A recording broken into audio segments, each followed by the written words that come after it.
Hello, friends. It's us again at the Leaders World, brought to you by Leaders World Institute and the university. We are here today with somebody phenomenal, somebody special to us, and she is Dr. Stephanie Parson. Today, we are honored to welcome Dr. Parson with us. She's the president and CEO of Crown Grace International. As an international authority on change management, human centric design, and 21st century leadership, Dr. Parson brings over 35 years of charismatic leadership experience to our conversation today. Her impressive career spans both public and private sectors, where she's led teams supporting numerous government agencies, including the U.S. Army, Navy, Department of Homeland Security, and many others. Her consultancy firm has maintained a global reach to over 20 years, with team members positioned in every U.S. time zone, supporting Crown Grace's mission to link leaders to business results.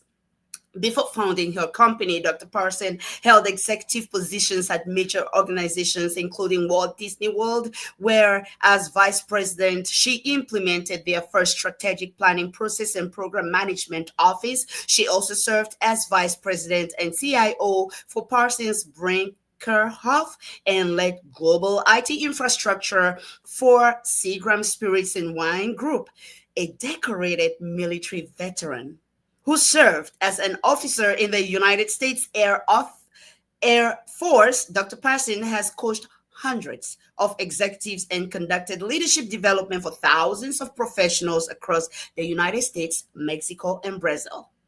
Ladies and gentlemen, please join me. Welcome to the studio once more, Dr. Stephanie Parson. Hi, Dr. Susan. Hi, everyone. I am excited to be here. Thank you for allowing me to share today.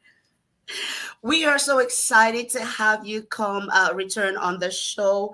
And today we are specifically excited that we're going to be looking at some of the highlights in your book, Leadership from Ordinary to Extraordinary, the character of a leader. I'm just like, why? Why did you write this book? And what's really interesting is because there are so many books out there on leadership.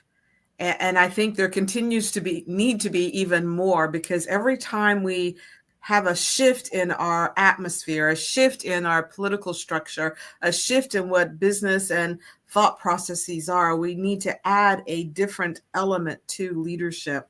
The reason I wrote this book, it's because I wanted to provide folks with activities that they could do and immediately begin to see results. Because you can read a book, put it down, and never do anything with what you learn. So in Leadership from Ordinary to Extraordinary, the character of a leader, there are actually activities that you do. There are moments that you have to stop and reflect. Where am I now?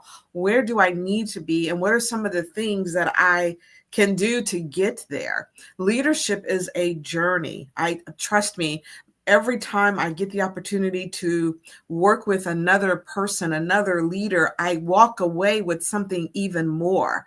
And I'm hoping that they're walking away with something even more. But if we don't put the work in to understand what our personal even more is or are, we do not only those who come into our sphere of influence a disservice, we do ourselves with the disservice. So that was a long answer, Dr. Susan. The short answer is because it's an opportunity to share what I've learned over the years, and it's an opportunity for folks to do self-reflection.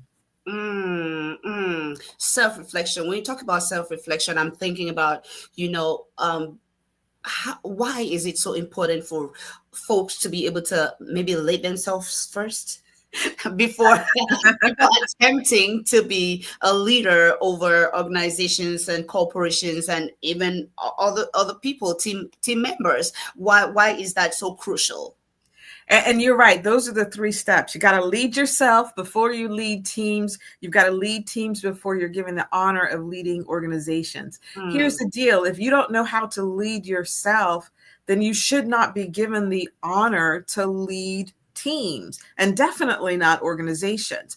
And so if we think about the steps, the processes of understanding, how do I lead myself? How do I display self-control? How do I display peace when the world is just messed up? When the world is going awry, if I don't understand how I am going to react, how I'm going to respond, then how can I lead others in responding when their work environment is topsy-turvy? So for example, if I know that I'm going to make something up here, Dr. Susan, but if something is going on, the building's on fire, and I know that I have a tendency of screaming and yelling and falling on the ground, then that's not a good display of leadership. I've got to know that when something goes wrong, that I'm going to be calm in the moment. And now inside, I might be screaming and yelling, but I'm going to display a level of calmness, a level of confidence of who I am and whose I am, and then be able to display that to the team so that they can remain calm. In leadership, people are always looking to you as the leader. If you are responding, screaming and yelling and cursing and hitting things and throwing things, then what you're saying to others is that it's okay to behave this way. So in leading yourself, how do you lead when you're under pressure? How do you respond to pressure? When everything's going wrong with you as an individual, how are you responding? Are you developing a plan? Are you developing a way out? Are you forward thinking? Or do you just melt? Because if you just melt, then maybe it's not time for you to lead teams. And it's definitely not time for you to lead organizations. So yes, lead yourself. Then you get the honor of leading teams. And then you get the honor of leading organizations. How do leaders actually prepare for those pressure moments? Because it's like sometimes they sneak up on you and you're like, ooh, oh my goodness, like nobody plans to like get into one of them. How do leaders actually prepare for them? And so I'll just tell you my journey. Yes. I've shared that, my morning starts at somewhere between 3:30 and 4:30. Then I'm prepared for a 5 a.m. prayer call when there is a teaching before we go into prayer. And then I walk my dog. And in that walk, I'm praying. I'm asking for insight and wisdom on how to handle the day. I'm praying in the natural. I'm praying in the spirit. And then when I come back home, I feed my dog. And then I read the word and I go to James 1:5, for example. God, give me the wisdom to understand how I'm supposed to respond to today, right? So before I even talk with a person, other than the other doggy walkers out there early in the morning, before I talk with a person, I've spent time with my grounding force, which is Yahweh, right? And when I've got that, then I'm more prepared. It doesn't mean, trust me, Dr. Susan, it doesn't mean that inside when something happens, I'm not going, but I've got the peace of God in me that says whatever comes my way, I'm already prepared to handle it.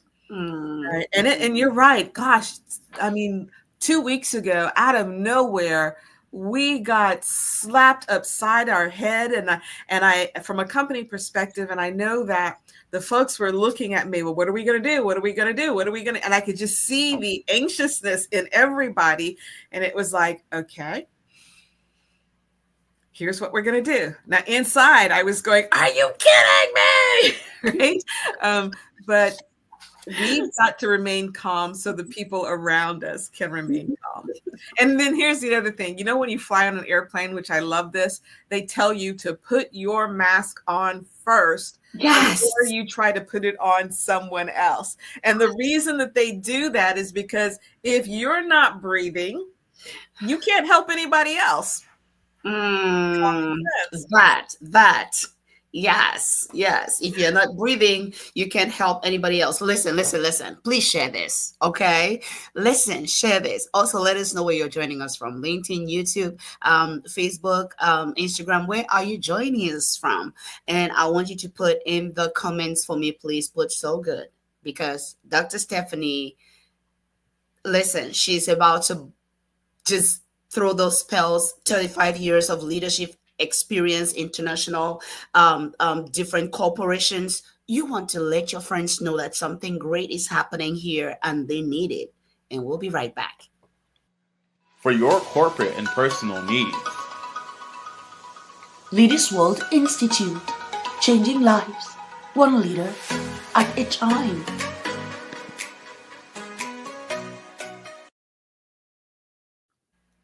Dr. Stephanie, your book emphasizes that extraordinary leaders lead. Now, what distinguishes leaders who show up consistently versus those who lead situationally? Wow, that's a tough one, Dr. Susan.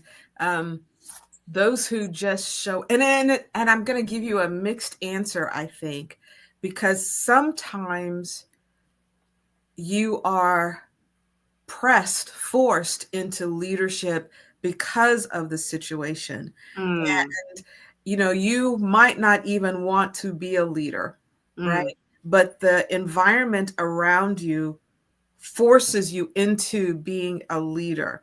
And so it might be situational leadership because you might be the only one in the room, the only one.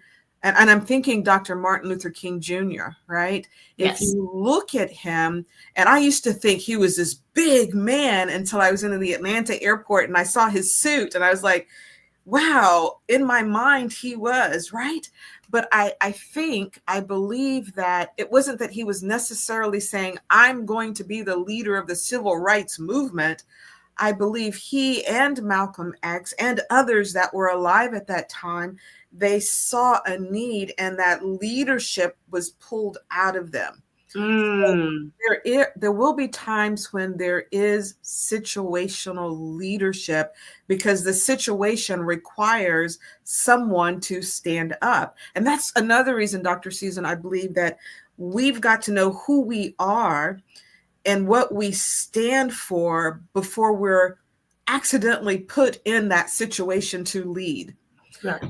So I have mixed feelings now because, as you know, there's a lot going on in our world where everybody's saying, well, who's leading us? Who's leading us? Who's leading us? And my mental response is maybe it's supposed to be you. Right. And so we can't look always external, right, for people to step up when it's time for situational leadership.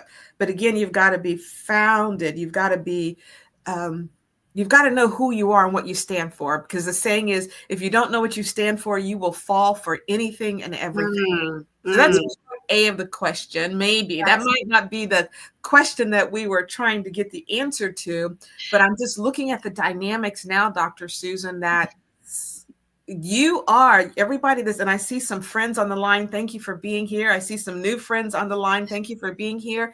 But you are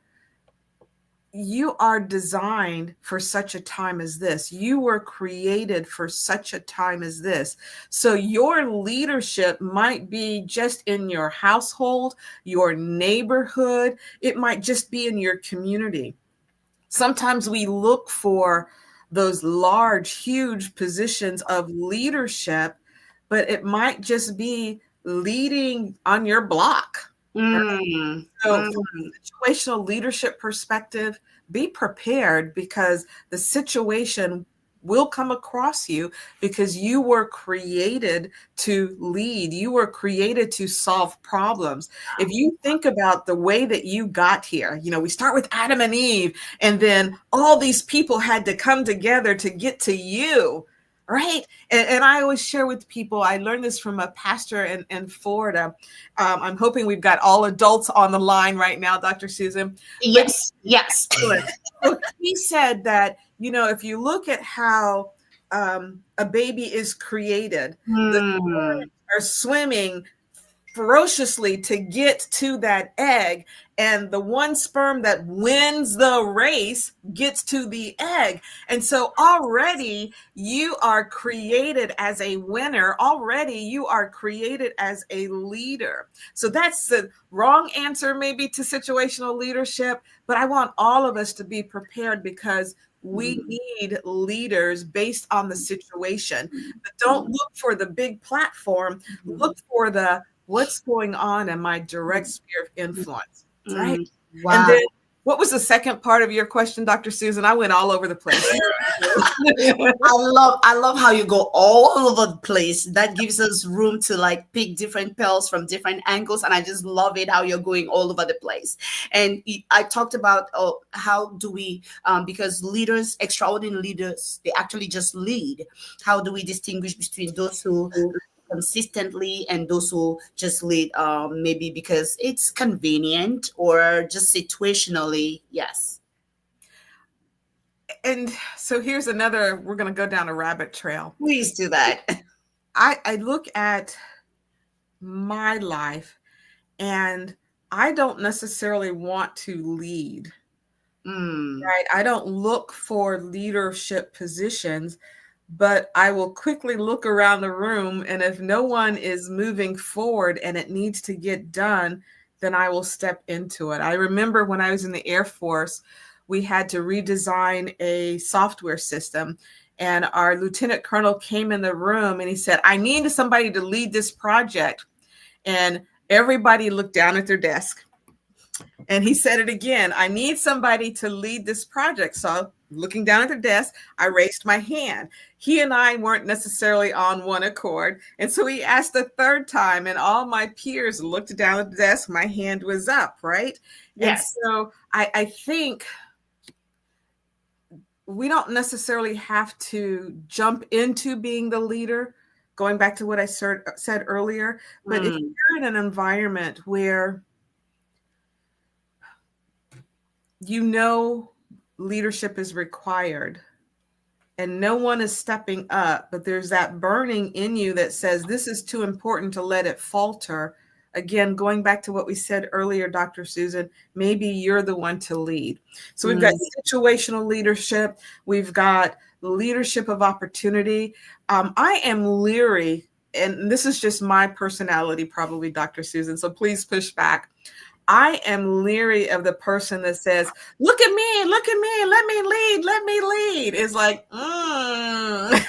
what are you trying to get out of this leadership opportunity? Are you trying to get face time? Are you trying to get your name written? I would also say, Dr. Susan. And the other side of that is, okay, I think I get what you're saying, but the other side, the flip side would be, oh, if nobody steps up, then it doesn't get done. So where do we find that balance? Yes. And I love how you talked about, I'm just going to re-echo some of the things you said. You've told us already, how do we respond to pressure, because that's where leadership is measured. It's not when everything is going smooth. It's actually when we face those challenges and hard situations. Hey, you're quiet on us now. Can you put in the comments for me, lead, please? Listen, I have been writing notes. I don't know what you have been doing. I hope you have been writing notes as well. Okay, put in the comments, lead. Otherwise, please put your questions, and Dr. Parson is here with us live to answer your questions, and also any contributions you have to share. Please go ahead and share. We are here to also learn from you, but otherwise, please put lead in the comments for me, please, so we know you're here, so we know we have an audience actually listening to us, and it helps with the algorithm as well. So write lead as many times as you want, okay? Just do it, lead. And so you have told us already how it's important for us to learn how to respond under pressure, because everybody else is looking up to us. And you talked about how people like Martin Luther King, they saw the need for leadership, and that pulled the leadership out of them. They saw the need and it pulled the leader. I just love that. I have never actually thought of it that way. This is precious. It pulled the leadership out of them. Listen, I spoke with a friend recently. She's a parliamentarian in South Sudan. I spoke with her recently, and she told me, she said, Susan, do you know, because we were at a training for 𝐂𝐫𝐲𝐦 Institute in Thailand together. She said, Susan, Do you know when I first attended the training, one of the leaders, I was telling them about the situation in South Sudan, and as I was complaining about everything that was happening, he told me, "Do you know you're going to be one of the leaders in South Sudan?" Susan, I tell you, I told him no, because at that time I didn't see myself leading anything in South Sudan. Right now, she's one of the parliamentarians in South Sudan. So talk about those moments where the situation just pulls out the leadership within you. And you also told us about the fact that we are all designed as champions already. So my question to our audience is, are you that one that has been that the people have been crying for? Are you that person that they have been waiting for? What is it you have been crying about that as a Moses, you need to step up and step in into that role? My question to you at this time for our audiences, Dr. Parson, is how do we prepare for that day of opportunity? Because we all have one, whether it's leading the block, whether it's leading a corporation. How do we actually set ourselves up for that kind of success? That's a tough one. I think, what are you passionate about? In the book, Susan, I hate it when people go to my book, but in the book, the first thing you have to do is to define your purpose, right? You have to define your why. We, again, going back to what we said earlier, you're just not here by happenstance. You're here for a reason. What is your purpose? And if you and I believe that purpose starts with service, so it's not, I'm here to be a multi-billionaire. Why? What are you going to do? How are you going to serve others with those billions of dollars? And so I believe when you understand your purpose being to serve, right? I'm here to serve, to make this happen. My why am I here? It starts with service. And so if we believe that, then we start to say things like, well, in order for me to serve in this capacity, for Crowned Grace, the company that I have the honor for leading, Yes. We serve in a manner that we help organizations obtain business results from a people perspective, from a process perspective, and from a financial perspective. And so in preparing to be able to help others do that, I've got to study more about human-centric design. I've got to understand how people interact with each other. I've got to get the certifications for various assessments so that when I'm talking with somebody and they're saying, well, I'm an extrovert or I'm an introvert, and this is what it means, I am able to say, well, that's not what it means. And I've got the knowledge, right? Always relying on the Holy Spirit, but I've got the knowledge to say, here's the example so I can be more specific.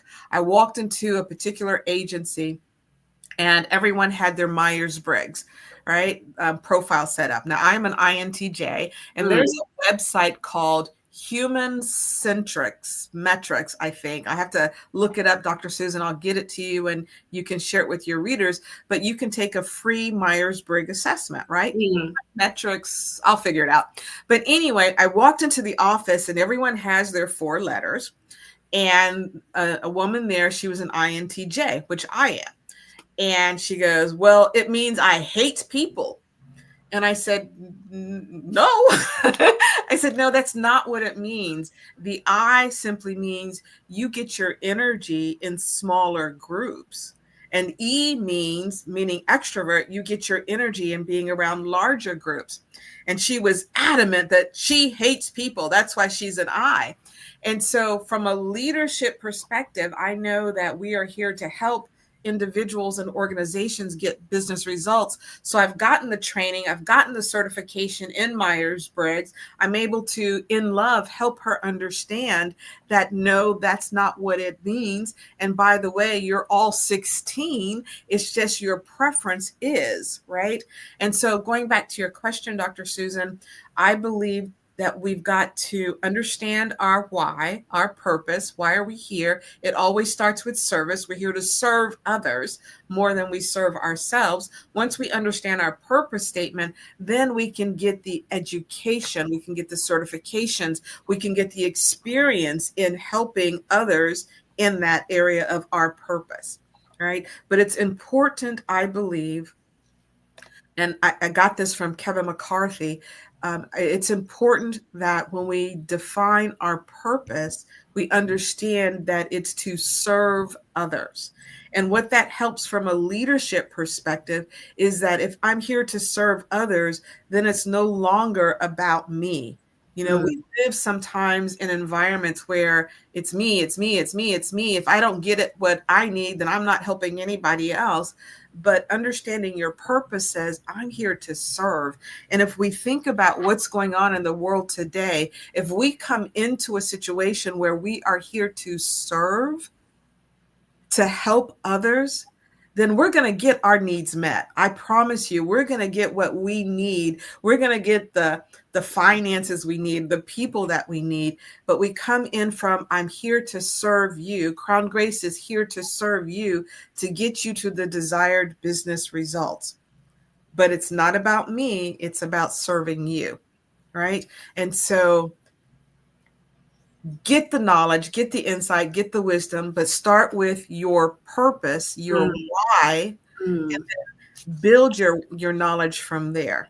Wow. You know, while you were talking, I was thinking about, this quote, if you help enough other people get what they need, you are definitely going to get what you need as well. And recently I heard Viola Davis talk about purpose, and she said, your purpose is not what you do. It's what happens to people when you do what you do. And I really did love it. I really did love it. And I was like, okay, I have read a lot of things about purpose, but I haven't really heard it said this way. And that sounded so good. I had to like note it down. Yes. Friends, if you've not done the Myers-Briggs assessment, please go ahead and do it. There are other DISC assessments that are free online that you can do. Just all of that is going to help. So define your why, Dr. Parson is telling us, and know what your purpose is. And that's going to help you know what studies, what certification areas you are going to be serving, so you know exactly what to prepare for. I love that. I love that. And she said, it all starts with service. It all starts with service. And Dr. Susan, I just Googled the website. It is humanmetrics.com. Humanmetrics.com. In fact, I will try to post it into the comments. Yes. And it's a free version of Myers-Briggs. We are certified to deliver so many, but I like free. Sometimes I just like doing stuff for free. I mean, we all start from free, right? We start from free, and then when we see more value and we need more value, we pay for it. So that's amazing. That's awesome. Listen, guys, can you just put in the comments gold? Because I think this is gold right here. Put in the comments gold. I see Bonnie Jordan is here with us. Eric Samuel is here with us. Bishop Ralph is here with us. And a couple of other people. Okay, let me just... don't say I didn't call your name. Miracle Thomas is here with us today. Susanna Quantang is here with us. This is beautiful. Please keep sharing with your friends. This is gold, right? We see Dr. Pat Quentayim, hey, is here with us. Please share with your friends. This is gold. We want our friends to also benefit from this gold that we are benefiting from here on the Leaders World with Dr. Parson on the show with us today. It's just mind-blowing. It's mind-blowing. While you were talking, I was thinking, how do we... I know you've been talking about it already, but like if you're able to like succinctly and in a more summarized way. I know it's going to be hard, but hey, you are the expert. How do we find how do we discover, how do we find our core essence?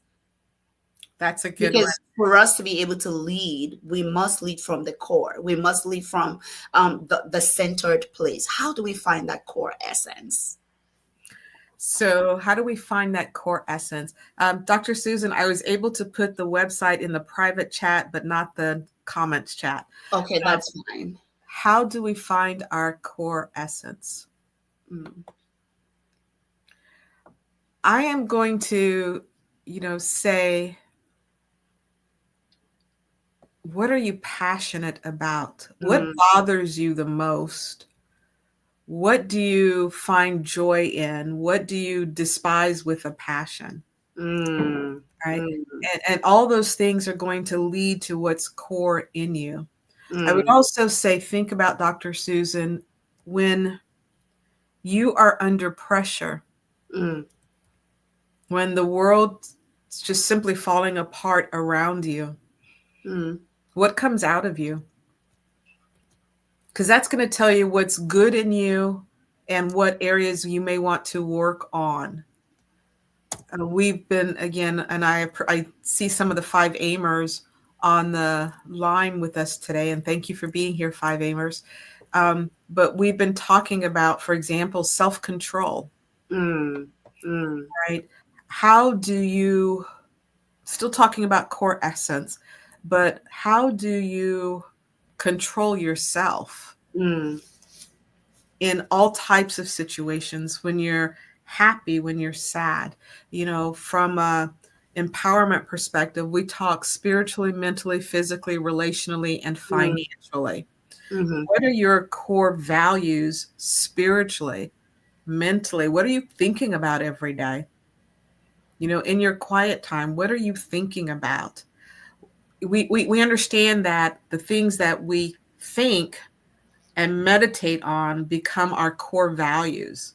mm, So, what are you thinking on? Still on core essence, but what are you thinking on spiritually, mentally, mhm, physically? When you have the opportunity to do something, mhm, are you leaning towards something in particular? Right? Right now, when we're saying, how do we discover our core essence? We're in a discovery mode. And I mm, don't think it can happen today. If you don't know what your core essence is, you don't know what your purpose, you can do that today. But if you look, I don't know if you've ever looked at little children, 2, 3, 4 years old. mm, Sometimes I remember I was living in New York, and I worked in the children's ministry at a particular church. And there was one young lady that would come in, and she was 3 years old, Dr. Susan, 3 years old. mm, She would come into the room. We would all pray, because the moment she came into the room, all the other children started following her. She would start marching around the room, right? And they would get in line and follow her. So we had to watch her, because there was a core essence of leadership in her at 3 years old. But we had to watch her because we didn't want her touching something that could harm her, right? So don't believe, I'm talking to parents right now, don't believe that you have to wait until high school or the college degree to help your children understand even their core essence. At a young age, that's why I believe Jesus said, let the children come to me, because at a very, very, very, very, very young age, there is a core essence, there's a purpose that is implanted into us. So mm. how do you find your core essence? You got to spend quiet time. And Oh yeah. that's hard. Oh my gosh, Dr. Susan, you know this. There are so many things that are going on in life. Finding 5 minutes of quiet time. I remember my mom used to go into the bathroom and she'd close the door. She'd be in there a little bit longer than normal, but looking back, that was her quiet time. Yes. Yes. And so, Yes. how do we purposefully find quiet time Yes. to Yes. hear clearer to what our core essence is all about? Yes. And actually, like right now, I am in a 3 day water only fast, and this is day number three. And I was just thinking, yesterday, was it yesterday, 2 days ago, and reflecting on the power of fasting, how that it doesn't only quiet the body and lets it rest, it actually like centers your soul and quiets your soul to the point where I'm like, why don't we understand these things? And I'm like, could it be that it's experience that has brought me to this type of thinking, because maybe 20 years ago I wasn't thinking like this. I wasn't doing all of this. But now I am thinking, if we are able to learn these things early on, there is a lot that would be different in our achievements, in the way we show up for life, in the way we are able to affect you're smiling like you have some experience with this. Did you want to share some of your experiences with just being quiet? Well, and I understand fasting. I always say fasting and praying, because fasting alone, and I know you're a believer, Dr. Susan, fasting alone is just starving your body. So if you're going to do that, get some insight and wisdom, right? Lord, what is going on? What do I need to do? But yeah, I think, we know what we're designed to do. And I believe that sometimes we allow people, maybe the wrong people, to talk us out of or into what we should not be doing. And the older we get, the more comfortable we get. Without that quiet time, we continue in that journey that was never supposed to be ours anyway.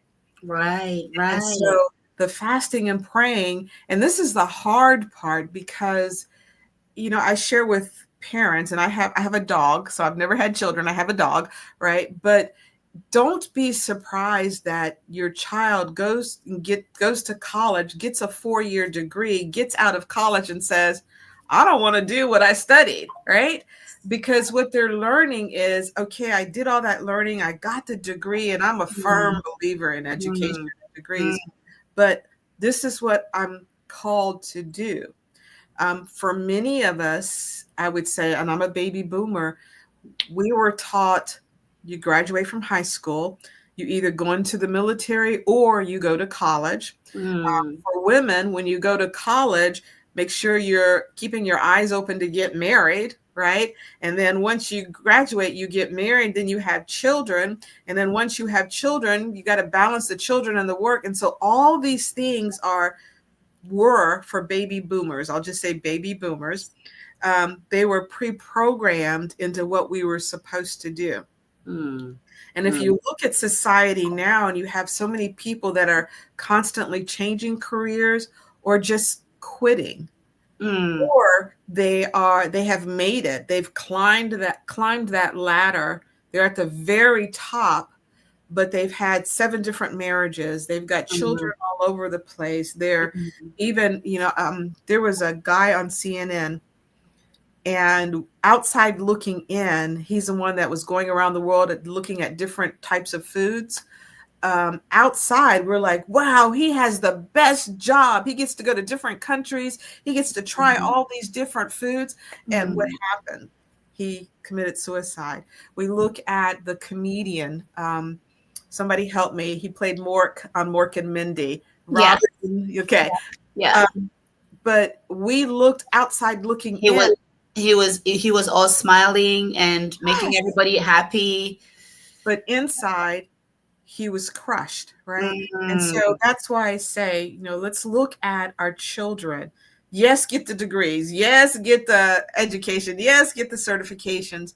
But have the conversation with them along the way. Yes. To say, okay, how are you feeling about this? What are you thinking? What is it that you want to do? And if you've already gotten all those degrees and all those, all those things, you've climbed the corporate ladder, take what you've learned and then turn around and give back.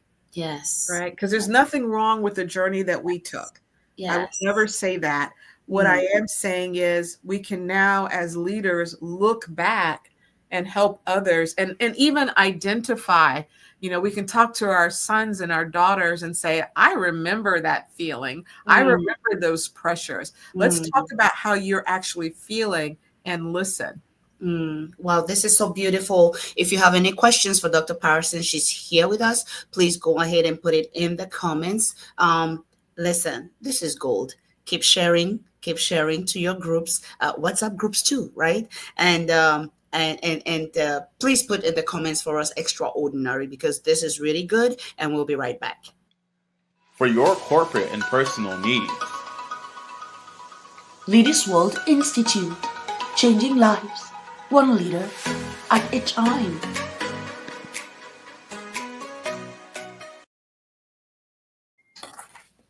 Today is a special day. We have Dr. Parson here with us, and we are looking at leadership from ordinary to extraordinary. We are going to also put the link, the Amazon link, in the comments for you.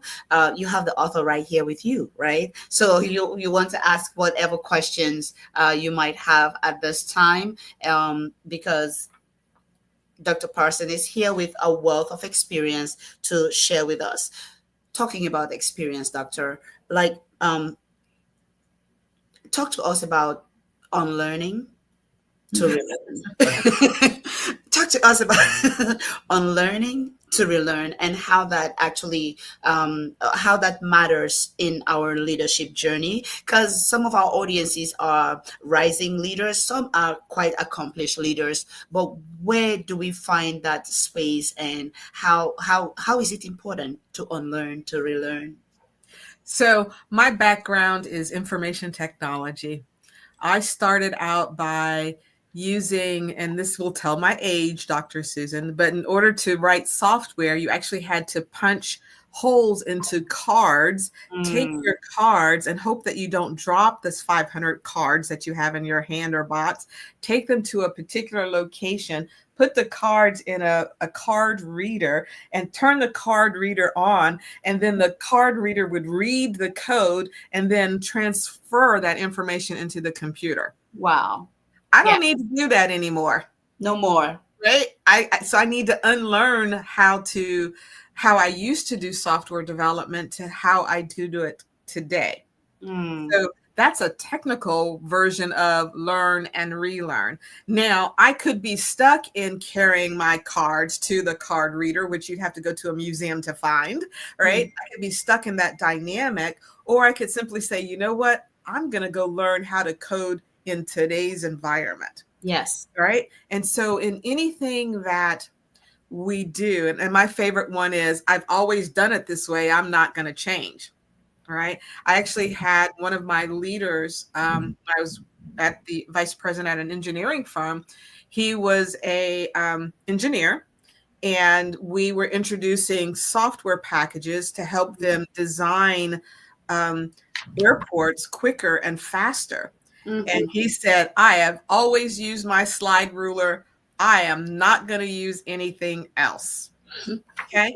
So those are the behaviors, the strongholds that we've got to identify in ourselves. Yes. We've got to look at the environment that we're in and say, okay, not changing my core values, not changing what I believe in and what I hold firm to, but what is it that has changed in the environment, in the atmosphere, that I need to unlearn so that I can relearn. Now, this is Dr. Stephanie speaking. I'm not a medical doctor, so please bear with me what I'm about to say. I have so many mental cells capabilities in my mind. If I'm still holding on to old stuff, I cannot make room for new stuff, right? Yes. And some of your medical doctors, Dr. Susan, will have to come on board and say, Dr. Stephanie was off her rocker. That's okay too. That's just the way that I think, is that if I'm still holding on to all these old memories, all these old way of doing things, I can't move forward. Right? If I'm still holding on to, well, this is the way that my mother did it, therefore this is the way that I'm going to do it. You all have heard the saying, I'm sure, where the young lady, every time she bakes a ham, she cuts the ham in half and she puts it in 2 different pans so she can put it in the oven. And her baby goes, why do we do that? She goes, I don't know.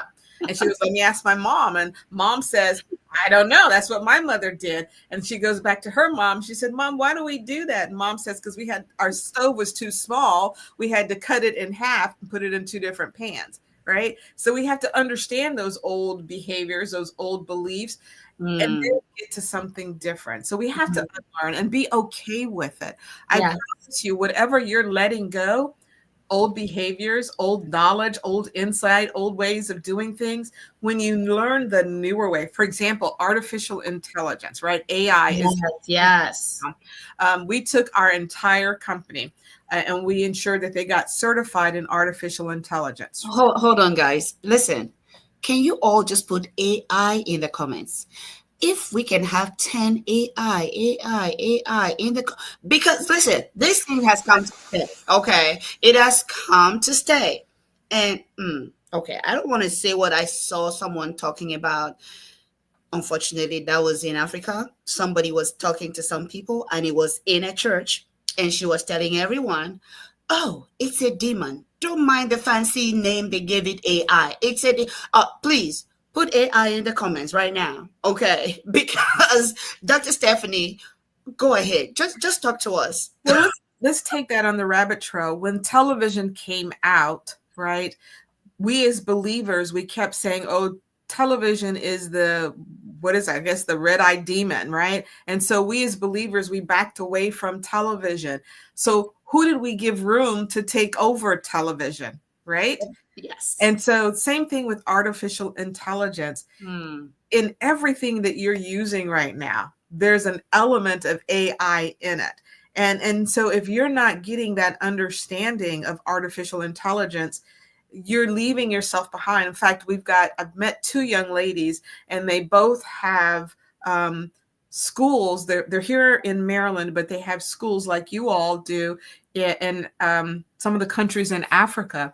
And they said one of the concerns for our brothers and sisters in the countries that they're supporting in Africa is that they're still getting old curriculum, right? Curriculum on how to use Microsoft Office, how to use Microsoft Word, how to use Microsoft PowerPoint.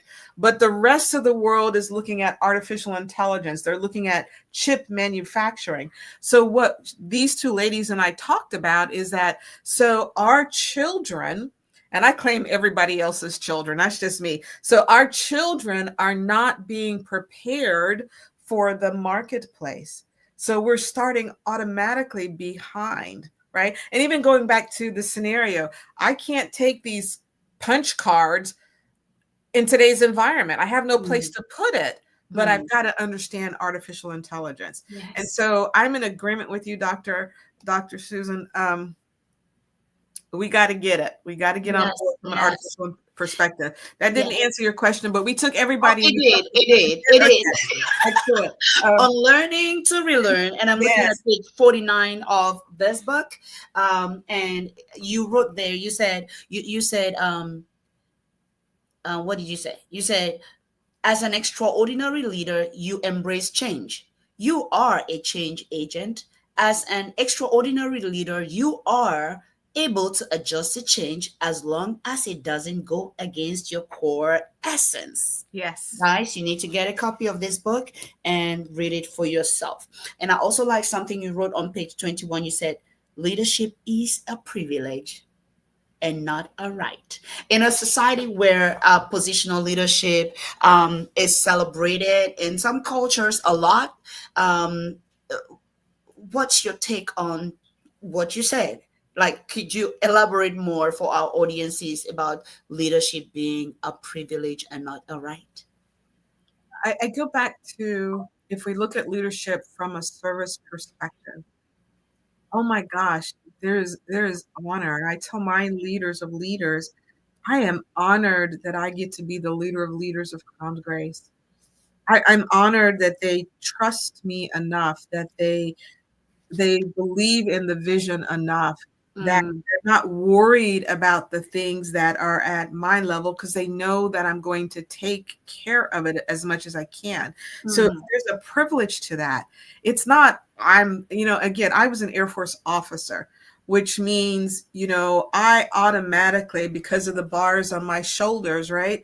I automatically got the bars on my shoulder automatically got respect. Yes. Right. Had the nothing. Bars on your shoulders. Bars on my shoulder. But if I wanted the respect, then I had to prove that I was worthy of that. So when I say it's a privilege, it's always, you have to prove that you're worthy to lead. Are you worthy to lead? Do you do what you say? Can I count on you? Are you consistent? Oh my gosh. I remember, and this is a blessing of God. I was a captain, and I was in a lieutenant colonel's position. And I remember that there was a major who was just so upset about it that he would walk to the head office and talk about me and try to harm me, right? But because he didn't look at leadership as a privilege and an honor, it always got back to me, right? And so if it's a privilege, oh my gosh, do you know what it means when people rely on you for help, for assistance? It's humbling, because that means you've got to be, and again, please know I'm a believer, so everything that I'm going to talk to you comes from that perspective. But that means I've got to go before the Father and say, help. I don't know how to lead all these people. I don't know what problems are going to come up. I don't know what I'm supposed to do. I don't know I need your help, God. And I was talking on the 5 Amers, and I don't recall, I think it's in 2 Samuel, where Nehemiah says, I don't know what to do, but I'm looking to you, right? And so that's the privilege. Right. It's not, I'm the leader, therefore you have to follow me. No, nobody has to follow you, right? Unless you're in a society where, an authoritative society. But even then, in their heart of hearts, they're not following you. They're scared of you. They're afraid of you. So leadership, it's an honor. It's a privilege. And let me just say, and I'll be quiet again, Dr. Susan, because I like to talk.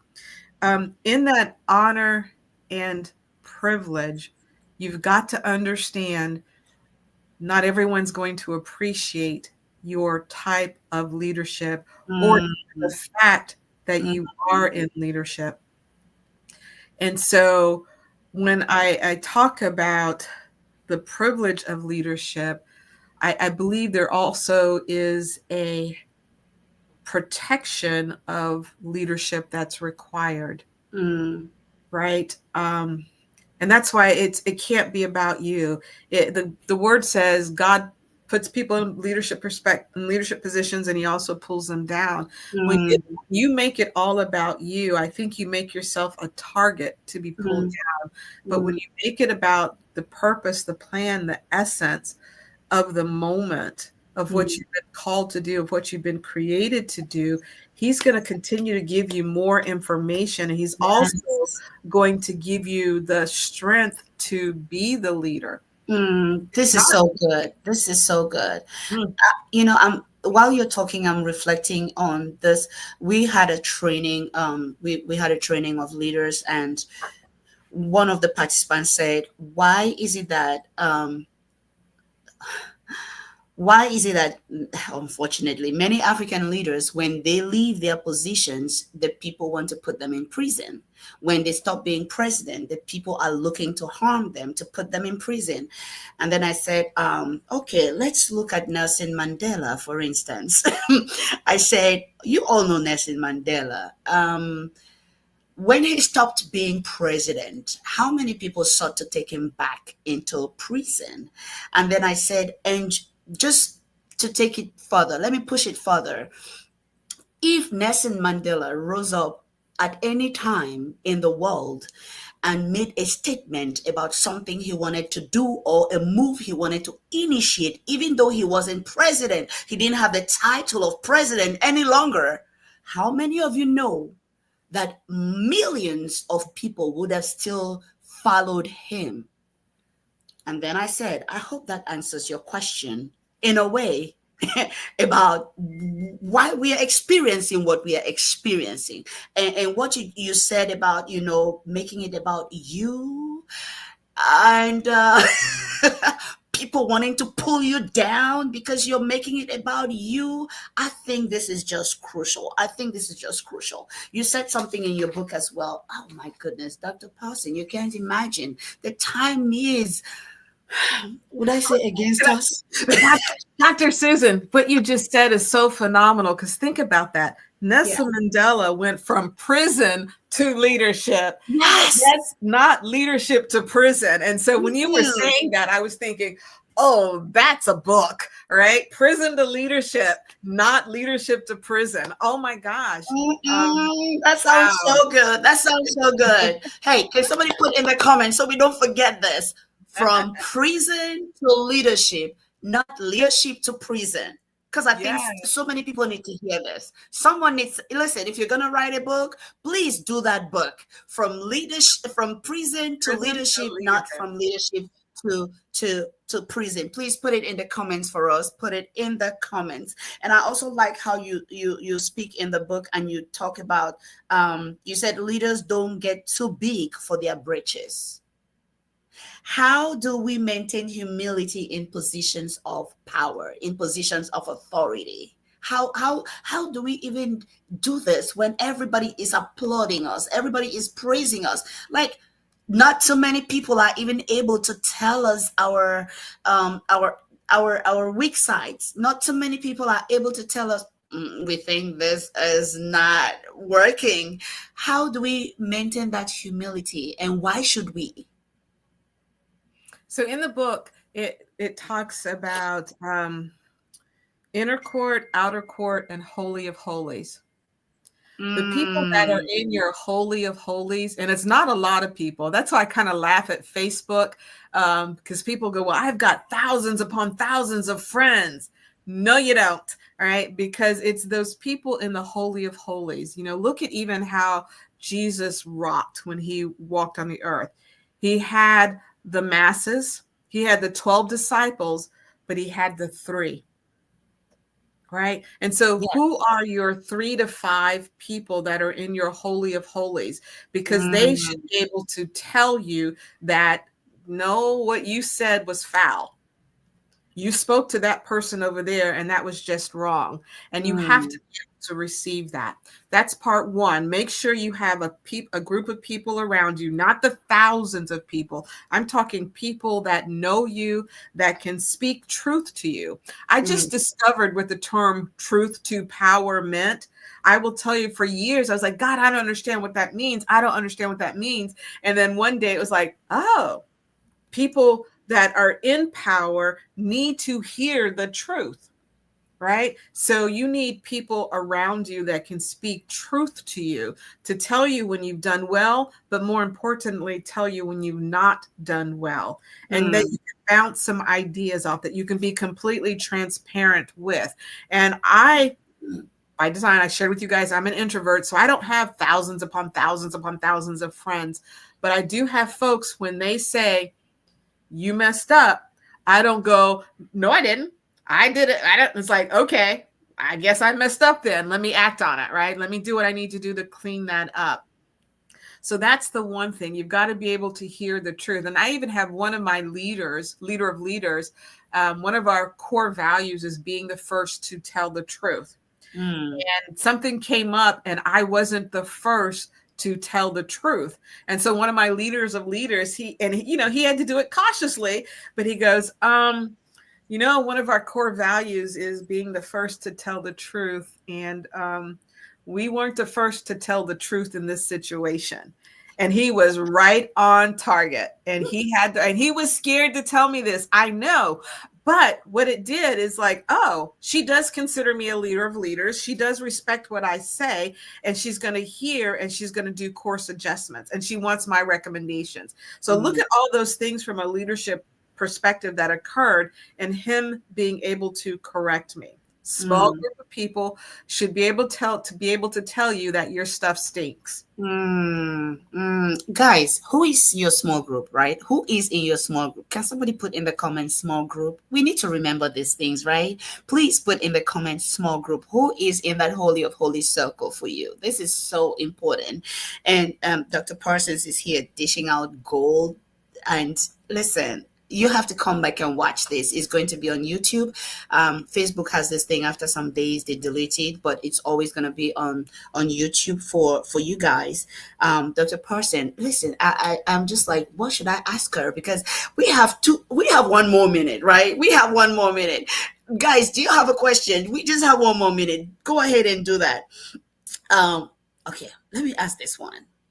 What has been your most significant leadership transformation? What has been your most significant leadership transformation on the journey from ordinary to extraordinary? Let me ask it again.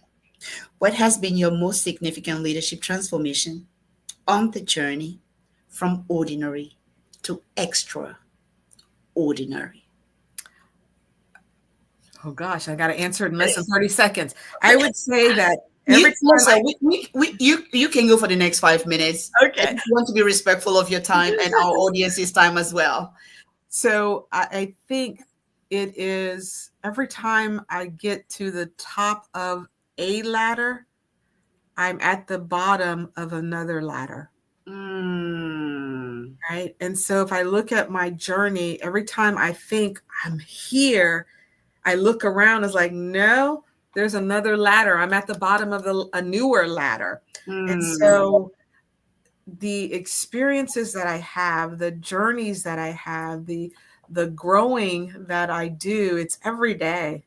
It's every moment, it's every opportunity, and we don't stop. We don't stop, right? And again, going back spiritually, mentally, physically, relationally, and financially, when you get to the very top, you're truly at the bottom of the next ladder that you've got to climb. Does that make sense? Yes, yes, yes, yes, yes, yes. So it's just living life with that mindset and understanding that the top of a ladder is the bottom of another ladder. Yes. The top of this ladder is the bottom of the other ladder.